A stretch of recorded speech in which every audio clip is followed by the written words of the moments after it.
ఇక్కడ కూడా హైలైట్ చేశారు. మరోవైపు వక్ఫ్ సవరణ చట్టాన్ని రద్దు చేయాలి, విశాఖ అనంతపురం నగరాల్లో కథం తొక్కిన ముస్లింలు అన్నటువంటి వార్తని హైలైట్ చేశారు. చంద్రబాబు వల్లే వక్ఫ్ చట్టం అంటూ ఆయన మద్దతుతోనే మోడీ నల్ల చట్టాన్ని తెచ్చారు. చంద్రబాబు వారసులను ముస్లింలు ఎలా విశ్వసిస్తారు? వక్ఫ్ సవరణ చట్టం రాజ్యాంగ విరుద్ధం, ప్రాథమిక హక్కులను అది ఉల్లంఘిస్తోంది. వక్ఫ్ చట్టానికి వ్యతిరేకంగా 19న హైదరాబాద్లో సభ, ఏఐఎంఐఎం అధినేత అసదుద్దీన్ ఓవైసీ వెల్లడి.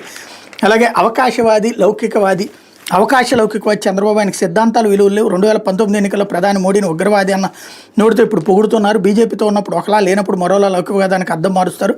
వివాదాస్పద వక్ఫ్ బిల్లుకు మద్దతు ఇస్తూ బీజేపీ వైపు దృఢంగా నిలబడ్డారు అంటూ ప్రముఖ జర్నలిస్ట్ రాజ్దీప్ సర్దేశ్ స్టేట్మెంట్ అనేది హైలైట్ చేశారు. మరో 44,676 ఎకరాలు రాజధాని విస్తరణ పేరుతో తీసుకునేందుకు సర్కార్ సన్నాహాలు. ప్రభుత్వ భూమితో కలిపి ఇప్పటికే సర్కార్ చేతిలో 53,749 ఎకరాలు, వెరసి దాదాపు 1,00,000 ఎకరాలు. అమరావతి నిర్మాణం కోసం ఐఆర్ఆర్, ఓఆర్ఆర్కి అనుబంధంగా భూముల సేకరణ.